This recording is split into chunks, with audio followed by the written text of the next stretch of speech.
Hello students, तो हम कर रहे थे कॉस्ट थ्योरी, ठीक है, जिसमें हमने डिफरेंट कंसेप्ट्स पढ़े हैं, टोटल कॉस्ट, मार्जिनल कॉस्ट और एवरेज कॉस्ट। उसके बाद है कि हमारा बहुत एक इम्पॉर्टेंट क्वेश्चन है, हमने एसी पढ़ा था, एवरेज कॉस्ट। एसी की जो शेप होती है वो कैसी होती है? यू शेप्ड होती है। कई बार आपसे एग्जामिनर पूछ लेता है भाई कि why AC is U shaped, इसका क्या कारण है। तो इसके जो कारण है वो दो कारण हैं, दो निम्नलिखित कारण है हमारे पास। There are two main reasons for why AC is U shaped. पहला है interaction of AFC and AVC. सबसे बड़ा कारण है कि जो एसी है वो किससे बनती है? एएफसी और एवीसी से बनती है, यानी कि फिक्स कॉस्ट और वेरिएबल कॉस्ट से बनती है।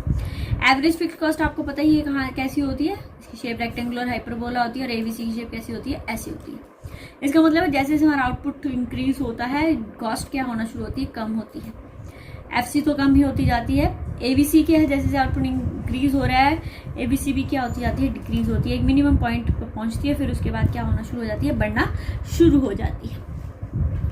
इसका जो कारण है, जब हम दोनों चीजों को कंबाइन करते हैं, जो हमारी एसी की शेप आती है वो भी क्या होना शुरू हो जाती है? यू शेप होना शुरू हो जाती है। क्योंकि मिनिमम लेवल के पहुंचने के बाद जो increase in average variable cost है, उसकी जो एएफसी की जो डिक्रीजिंग रेट से क्या होता है? ज्यादा होता है। और रिजल्टेंट जो नेट इफेक्ट हमें दिखाई देता है वो ये दिखाई देता है कि एसी जो है बढ़ना शुरू हो जाती है। इसलिए इन दोनों के कॉम्बिनेशन होने के कारण इनिशियली ये गिरती है, फिर मिनिमम पॉइंट पे पहुंचती है, फिर उसके बाद क्या होना शुरू हो जाती है? इंक्रीज होना शुरू हो जाती है। दूसरा कारण है application of law of variable proportion, घटते बढ़ते अनुपात का नियम। हमने पढ़ा ही हुआ है। घटते बढ़ते अनुपात का नियम क्या होता है हमारे पास? घटते बढ़ते अनुपात में क्या है हमारे पास? 3 स्टेजेस हैं, law of increasing returns, law of constant returns and law of diminishing returns. जब लॉ ऑफ इंक्रीजिंग रिटर्न्स होता है तो उसका दूसरा लॉ क्या है? Law of diminishing cost. इस कारण एसी क्या है वो पहले डिक्रीज होती है। Law of constant returns, law of constant cost. इस कारण कॉस्ट भी क्या हो जाती है? कांस्टेंट हो जाती है। और जो थर्ड स्टेज है वो है law of decreasing returns, means law of increasing returns, जिसके कारण हमारी कॉस्ट की जो शेप है वो भी क्या होती है? ऊपर होना शुरू हो जाती है। इसका मेन कारण वही है कि जब हम फिक्स फैक्टर को कंबाइन वेरिएबल फैक्टर के साथ करते हैं यूज, तो इनिशियली इनका यूज बहुत अच्छे से होना शुरू होता है, जिसके कारण कॉस्ट क्या होना शुरू होती है? कम होती है। उसके बाद लॉ ऑफ कांस्टेंट रिटर्न आता है, जिसमें फिक्स फैक्टर और जो वेरिएबल फैक्टर उनकी रेशो एक अच्छी रेशो बन जाती है, जिसके कारण जितने ही हमने लागत आती है उतनी हमें रिटर्न्स मिलते हैं। लेकिन एक फैक्टर के बाद जब हम फिक्स फैक्टर को वेरिएबल फैक्टर के साथ लगाते हैं तो वेरिएबल फैक्टर की प्रोपोर्शन क्या होती जाती है? बढ़ती जाती है, जिसके कारण हम फिक्स फैक्टर का एफिशिएंटली यूज नहीं कर सकते हैं, जिसके कारण हमारा जो उत्पादन है वो बढ़ने के स्थान पर क्या होना शुरू हो जाता है? कम होना शुरू होता है, जिसके कारण लागतें भी क्या होना शुरू हो जाती है? बढ़ जाती है। तो इसके कारण भी हमारा जो एसी कर्व है वो क्या होना शुरू हो जाता है? यू शेप्ड होना शुरू हो जाता है। तो ये हमारे पास दो कारण है, interaction of AFC and ABC, and दूसरा है application of law of variable proportion, जिसके कारण हमारी एसी कैसी होती है? यू शेप्ड होती है। जो हमारी औसत लागतें हैं वो किस आकार की होती है? यू आकार की होती है। सॉरी। उसके बाद what is the relationship between the average cost and marginal cost? Average cost और मार्जिनल कॉस्ट में क्या रिलेशन है? एवरेज कॉस्ट आपको पता ही क्या होती है? Average cost is the cost per unit of output, and marginal cost क्या है? It is the additional cost of producing मोर और लेस यूनिट ऑफ कमोडिटी। एक वस्तु के कम या ज्यादा उत्पादन करने पर हमारी जो टोटल लागत में परिवर्तन होता है वो क्या कहलाई जाती है? एमसी कहलाई जाती है। तो ये कहता है कि एमसी और एसी में क्या रिलेशनशिप है? पहला रिलेशनशिप है, जब एमसी गिरती है, जब एसी गिरती है तो एमसी भी गिरती है, लेकिन जो एमसी की रेट है गिरने की वो एसी से क्या होती है? ज्यादा होती है, तभी इसकी क्या होती है? नीचे होती है, लेफ्ट टू द लेफ्ट होती है। ये देखो हमारे पास एसी गिर रही है, ये गिर रही है, लेकिन जो एमसी है वो गिर रही है, फिर एकदम से क्या हो गई है? मिनिमम हो गई है, यहीं पर यहाँ पर ये मिनिमम हो गई है, तो इसकी जो रेट है गिरने की वो एसी से क्या होती है? ज्यादा होती है। दूसरा कारण है, दूसरा रिलेशन है, when AC rises MC is greater than AC. अब यहाँ पर ये देखो एसी राइज की, एमसी भी राइज की, लेकिन जो एमसी जो है वो इसकी राइट और होगी। क्यों? इसका कारण क्या है कि जो एमसी की बढ़ने की दर है वो एसी से क्या होती है? ज्यादा होती है, इसलिए MC is greater than AC. Relation है कि एसी गिरती है तो एमसी भी गिरती है, एसी बढ़ती है तो एमसी भी गिरती है, लेकिन जो गिरने और बढ़ने की रेट है वो एसी से क्या होती है? ज्यादा होती है। और तीसरा बहुत इंपॉर्टेंट रिलेशन है, MC cuts AC at its lowest point. AC जब गिरती है तो इसका मिनिमम पॉइंट ई पॉइंट है, जो बी है उसका मिनिमम, यानी कि जो एमसी है उसका मिनिमम पॉइंट क्या है? एफ है। ये इसको कहाँ काटती है, इस पॉइंट पे काटती है, ई पॉइंट पे काटती है। इसका मतलब है इसका मिनिमम पॉइंट जो है एमसी का मिनिमम पॉइंट एसी से पहले आ जाता है। और इसको दूसरे तरीके से भी हम कह सकते हैं कि जब एसी जो एमसी है वो एसी को काटती है तो उस समय वो क्या हो रही होती है, राइज कर रही होती है, बढ़ रही होती है। ठीक है, तो ये बहुत इंपॉर्टेंट इसकी इम्प्लीकेशन है। इसके आगे जब हम प्रोड्यूसर इक्विलिब्रियम करेंगे तो या फिर हम जो प्राइस डिटर्मिनेशन करते हैं उसके लिए ये इम्प्लीकेशन बहुत इंपॉर्टेंट है। यही पॉइंट हमारा इक्विलिब्रियम का डिसाइड करता है कि एसी एमसी जो है वह एसी को कहाँ पर काटती है, उसके मिनिमम बिंदु पर काटती है। तो ये दो इंपॉर्टेंट क्वेश्चन है, वाई एसी यू शेप्ड, और दूसरा है हमारे पास what is the relationship between the AC and MC. ये हमारा कौन सा पीरियड था, ये हमारी ट्रेडिशनल थ्योरी का शॉर्ट पीरियड था जिसमें हमने 3 कंसेप्ट पढ़े। 3 कंसेप्ट के बाद हमने पढ़ा हुआ है एसी यू शेप्ड, और उसके बाद हमने पढ़ा हुआ है what is the relationship between the AC and MC. अब हमारा जो नेक्स्ट टॉपिक है वो है cost in the long run, क्योंकि 2 पीरियड हैं हमारे पास थ्योरेटिकली, एक शॉर्ट रन और है लॉन्ग रन। तो but cost in the long run में जो लागतें हैं वो कैसी होती है। लॉन्ग रन जो है एक पीरियड होता है जिसमें सारे इनपुट्स क्या होते हैं, हमारे वेरिएबल होते हैं। फर्म के पास सफिशिएंट टाइम होता है कि अपने इनपुट्स को अपने आउटपुट के अनुसार एडजस्ट कर सके और उसको लीस्ट कॉस्ट के साथ उत्पादन कर सके। जो हमारा लॉन्ग पीरियड है वो हमारा प्लानिंग हॉरिजन होता है। प्लानिंग हॉरिजन का मतलब योजना का टाइम है, हम उसमें योजना कर सकते हैं। लॉन्ग रन हमारे पास वो पीरियड होता है जिसमें प्रोड्यूसर ये प्लान कर सकता है और जो है शॉर्ट रन के एस्पेक्ट्स को चुन सकता है, जिसके कारण वो फ्यूचर में क्या कर सकता है, ऑपरेट कर सकता है। इसका मतलब है कि लॉन्ग रन में वो सारी पॉसिबल सिचुएशंस होती हैं जो शॉर्ट रन में होती हैं, जिसको एक उत्पादक क्या कर सकता है, चूज कर सकता है, उसका चुनाव कर सकता है। इसका मतलब है कि प्रोड्यूसर जो है वो शॉर्ट रन में ऑपरेट करता है और लॉन्ग रन में क्या करता है, उसको प्लान करता है। शॉर्ट रन में जिस तरह से हमारे 3 कंसेप्ट है, उस तरह से लॉन्ग रन में हमारे पास 3 कंसेप्ट है।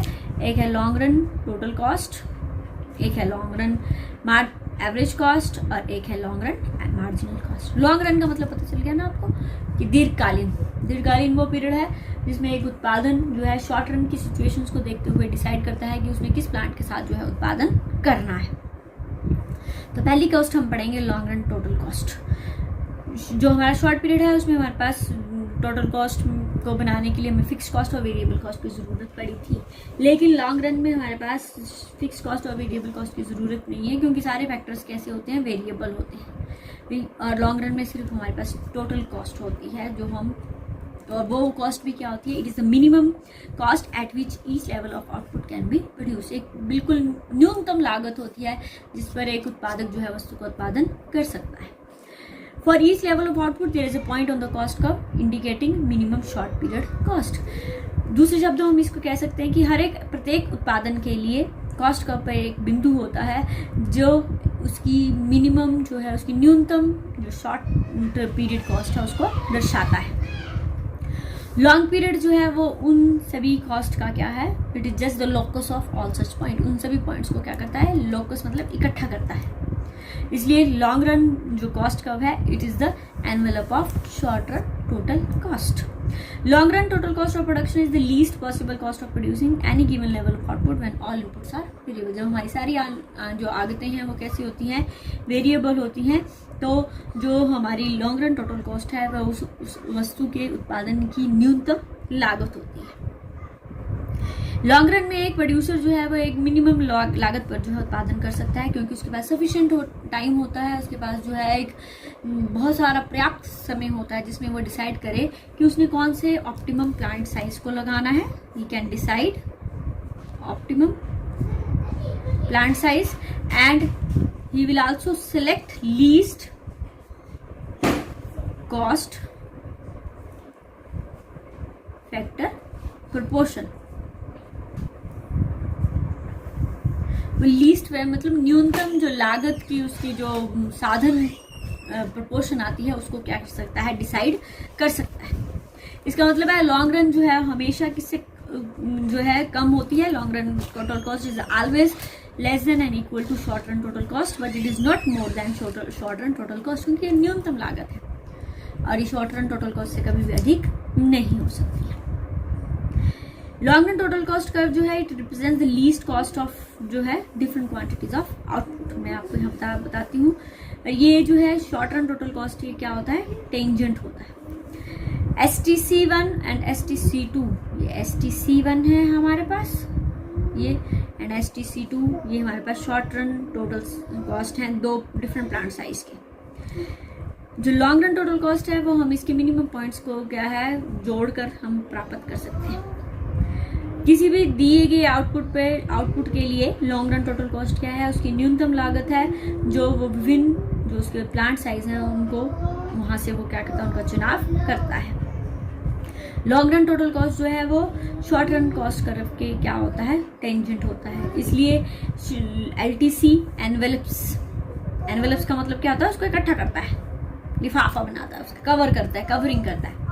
इट एनवेलप्स द, ये करा हुआ ना, ये देखो ये हमारे पास LTC है, ये हमने यहाँ इस पॉइंट को भी छुआ है, इसने इस पॉइंट को भी छुआ है, और ये हमारे पास क्या है, यहाँ से स्टार्ट हो रहा है। Envelopes the SR short run total cost curve. जो हमारा लॉन्ग रन कॉस्ट की जो शेप होती है वो कैसी होती है, रिवर्स S की तरह होती है। इस रिवर्स S की मतलब क्या है कि लॉन्ग रन टोटल कॉस्ट है वो हमारी कहाँ से स्टार्ट होती है, 0 से स्टार्ट होती है।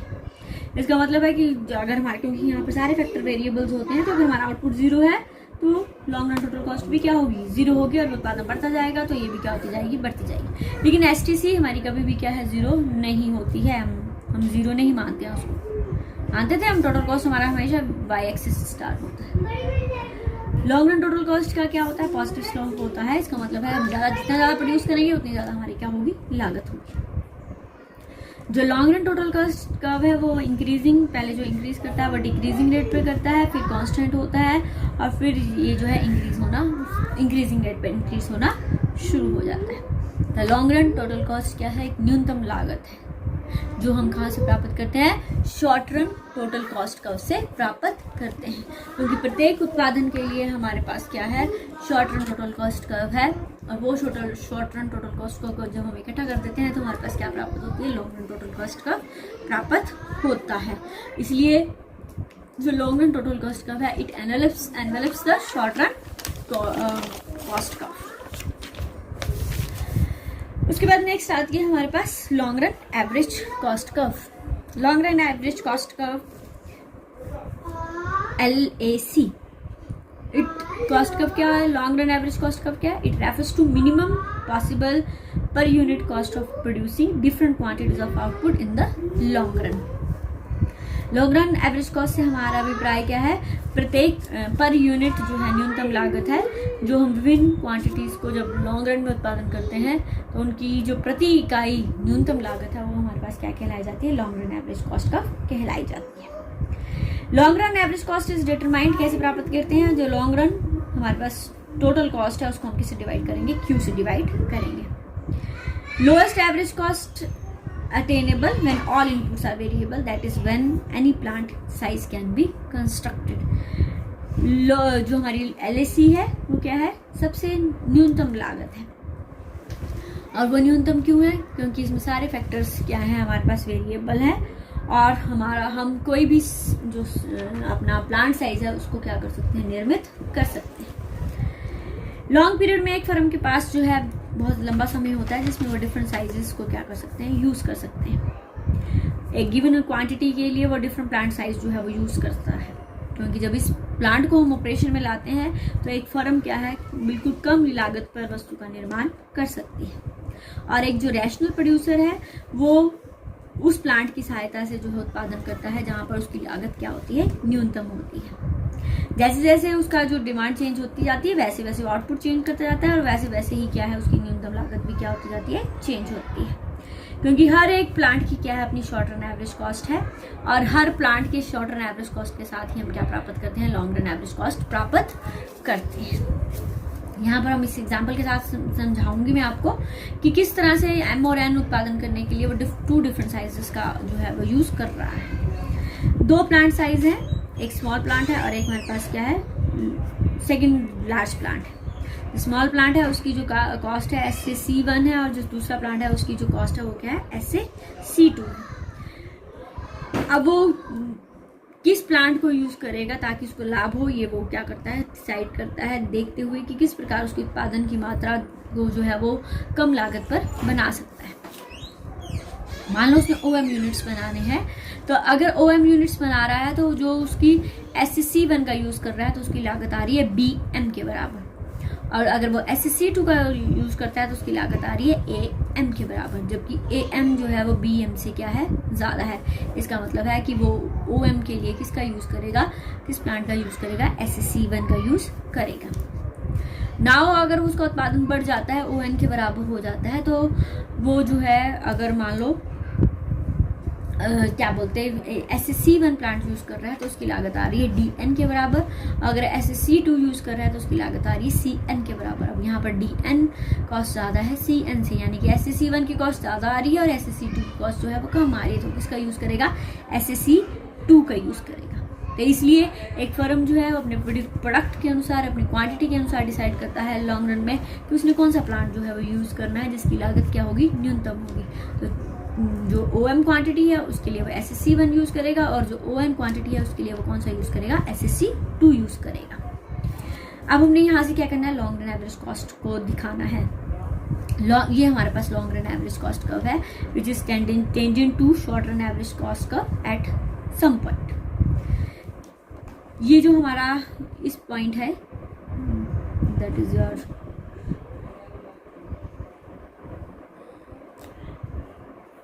यहाँ पर इट इज M पॉइंट।